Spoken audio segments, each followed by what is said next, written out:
और परोसने का काम द्रौपदी को दिया। द्रौपदी कहाँ की थी? पंजाब की। मैं कह रहा था ना, पंजाब के लोग हष्टपुष्ट रहते हैं।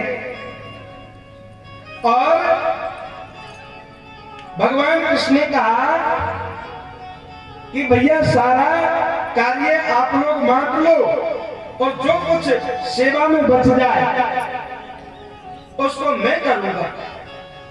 भगवान क्या कहते हैं कि जो संत महात्मा यज्ञ में आएंगे उनके चरणों की सेवा मैं करूंगा, उनके चरणों को मैं धोऊंगा। और यज्ञ में जो परोसा जाएगा ना, कोई कह रहा था कि मैं मिठाई परोसूंगा, मैं रसगुल्ला परोसूंगा, मैं लड्डू परोसूंगा, मैं पूरी परोसूंगा। भगवान कहने लगे कि मैं पत्तल उठाने का काम मैं करूंगा।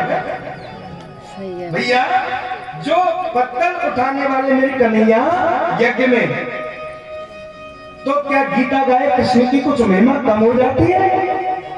इसलिए काम कोई छोटा नहीं है, काम केवल भाव की बात है। आप अधिक से अधिक यज्ञ में एक दूसरों को साथ में लेकर के, कल भागवत का यज्ञ होगा, हवन होगा, उसमें सब अपनी अपनी सेवाएं देना।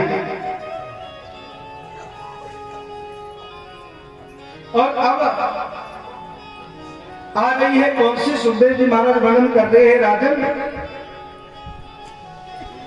भगवान कृष्ण असंतुष्ट दरिद्री कौन? जो असंतुष्ट है, जिसके मन में असंतोष है उसको दरिद्री कहते हैं। गोधन गजधन बाजधनो और रतन धन खा, जब आवे संतोष धनो सब धन दूर समा। संतोष रूपी धन जिसके जीवन में है भक्त जनों, उसको दरिद्री कैसे कहे? सुदामा जी के घर में भयंकर गरीबी का साम्राज्य, लेकिन कभी किसी के यहाँ पर भीख मांगने नहीं जाते। सत्संग में, कृष्ण कथा कीर्तन में, भगवान की कथा करते हुए जो कुछ भी मिले बस उसी में संतुष्ट रहते। कभी नहीं भी आए तो फल खा करके रह जाते, और वो भी नहीं मिले तो खेतों के अंदर जो किसान जमीन में से खेतों को काट लेते हैं ना, तो सिला रह जाता है।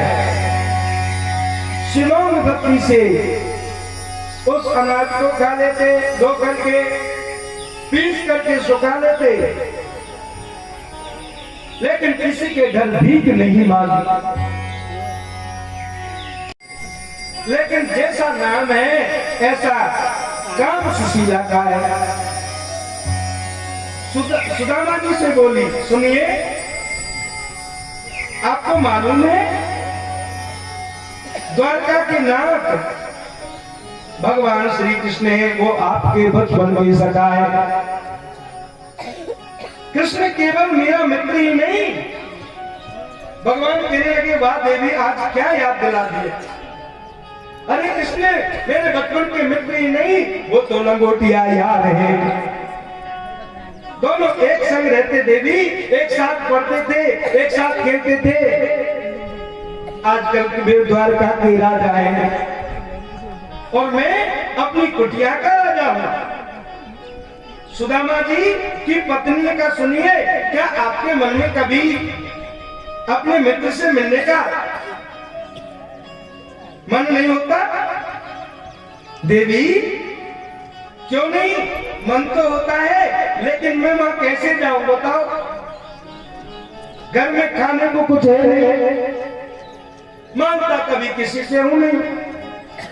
इसलिए मुझे जब भी कृष्ण से मिलना होता है ना, तो मन से मिल लेता हूं। पत्नी ने सोचा तब तो हो गया कल्याण। जब तक आप शरीर से नहीं मिलोगे तो हमारी गरीबी कैसे जाएगी।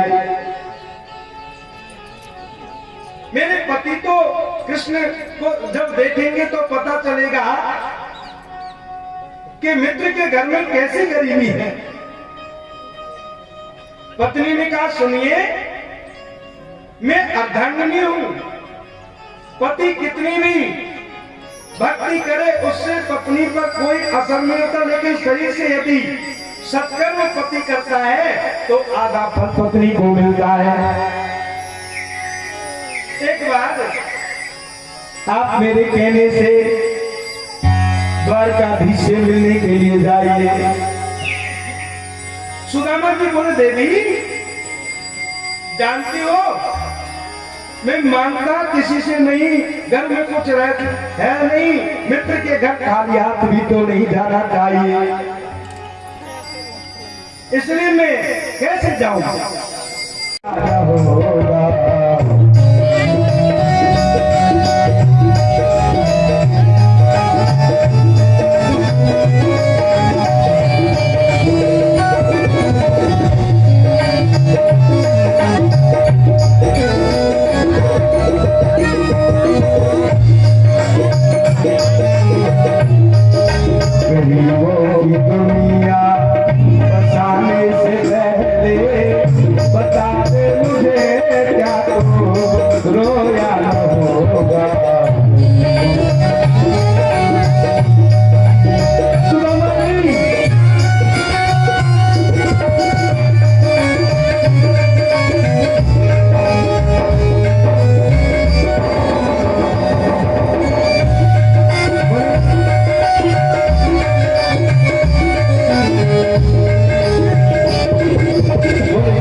सुशीला जी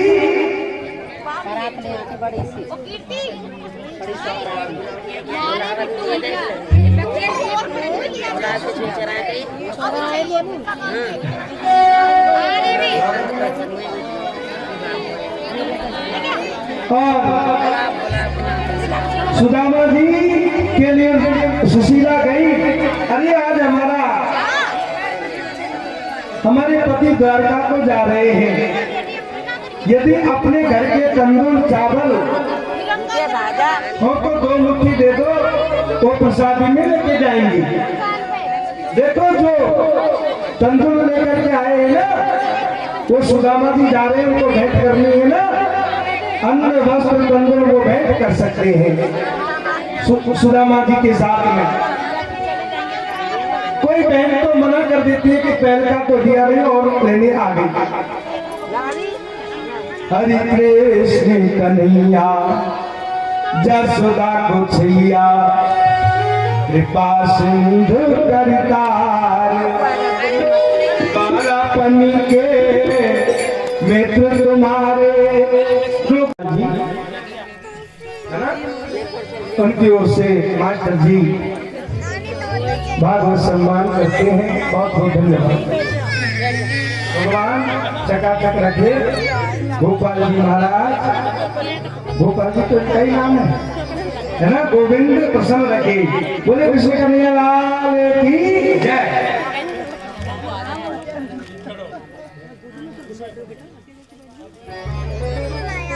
1100 रुपये गोविंद के चरणों में भेंट करते हैं। बहुत बहुत धन्यवाद।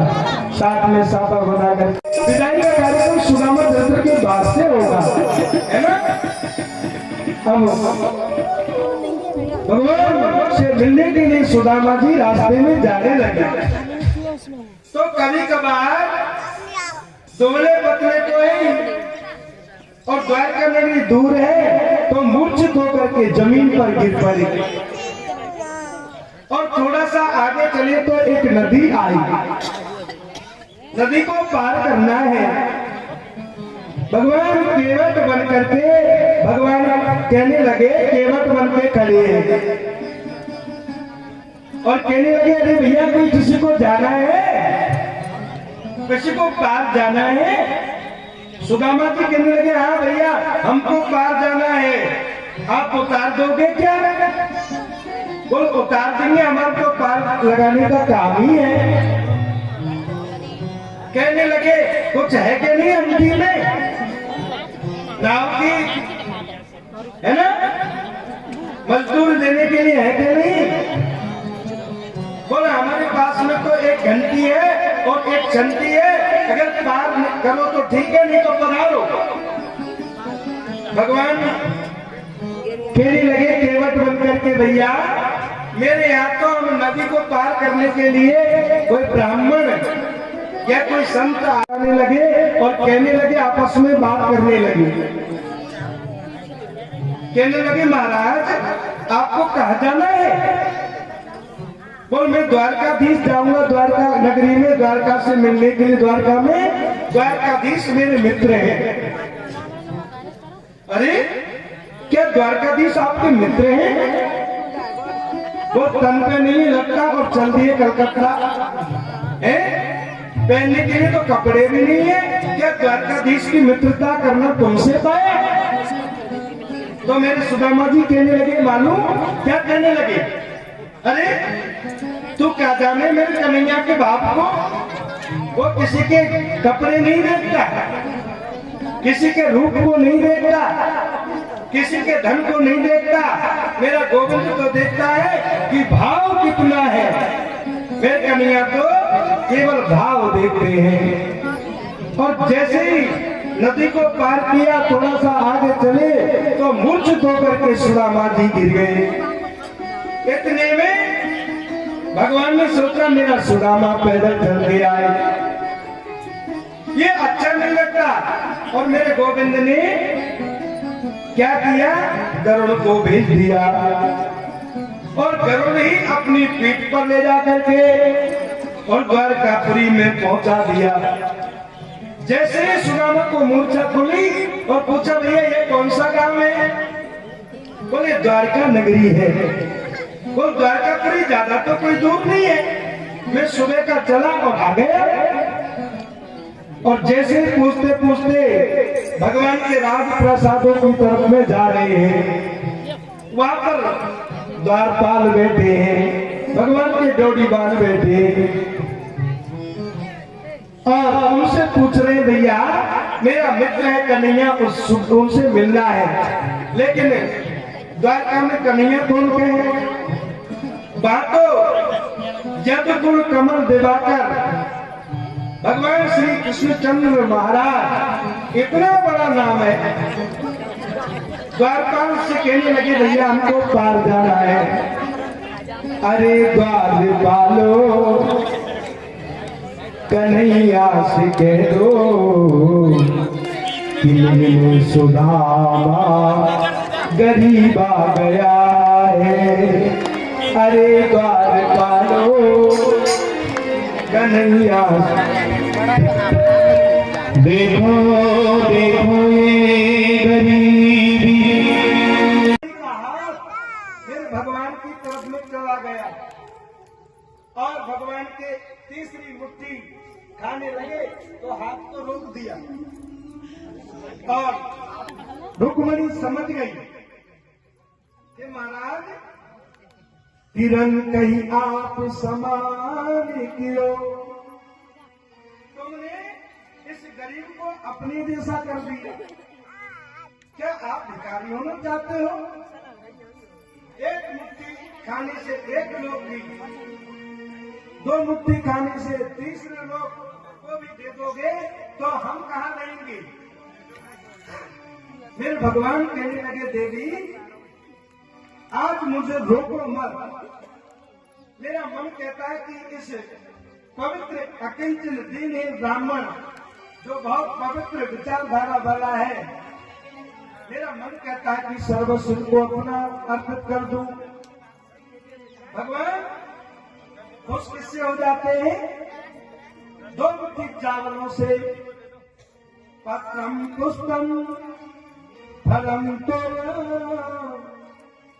यो में भक्त्या प्रयाच्छति तदहं भक्त मूल्य तस्नामि प्रियतात्मनो।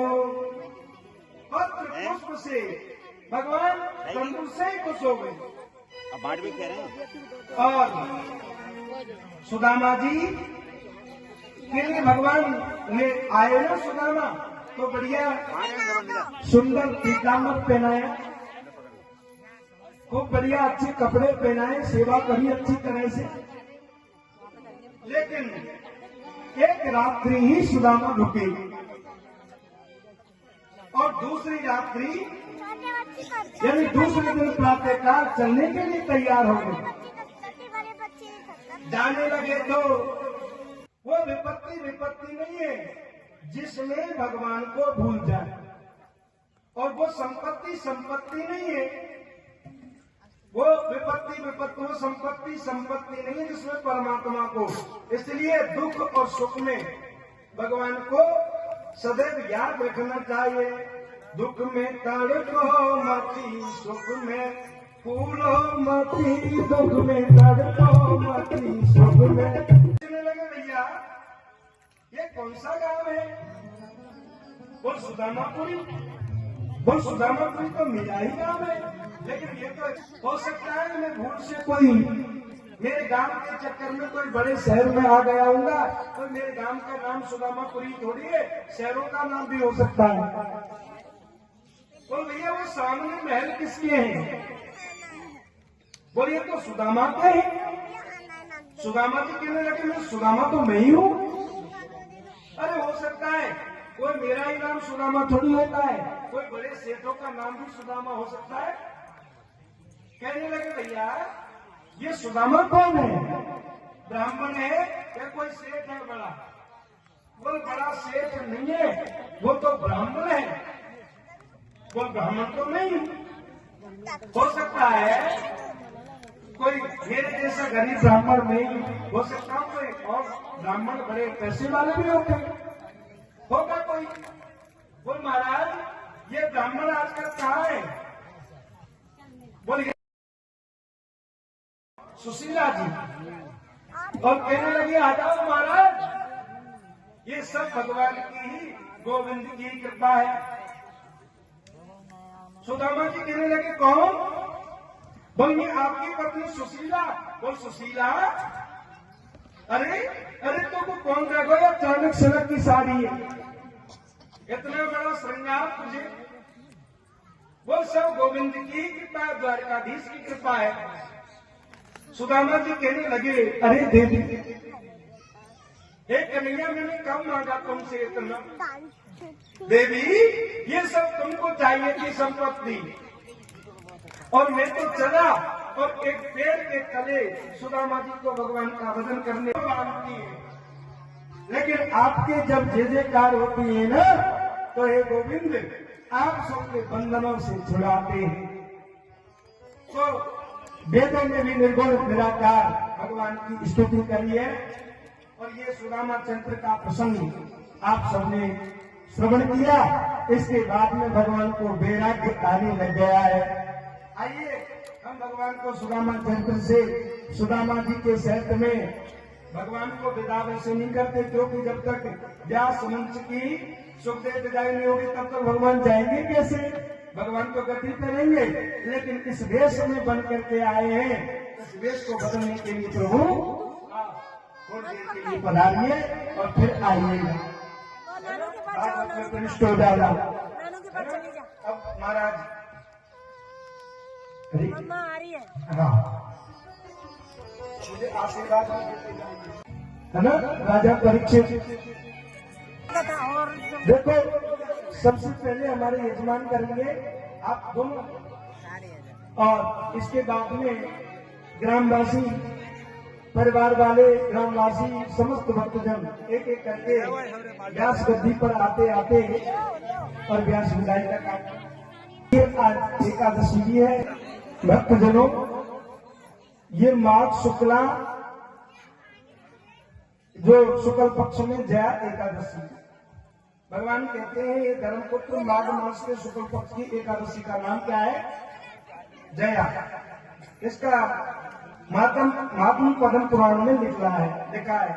एक समय स्वर्गपुरी में इंद्र के सामने गंधर्व गान कर रहे थे, अप्सराएं नृत्य कर रही थी। उसमें पुष्पवती नाम की गंधर्व की स्त्री माल्यवान नामक माली का पुत्र भी था। परस्पर एक दूसरे से उन्हें ये विचार नहीं रहा कि श्राप मिल जाएगा, परस्पर की दृष्टि लड़ने लगी।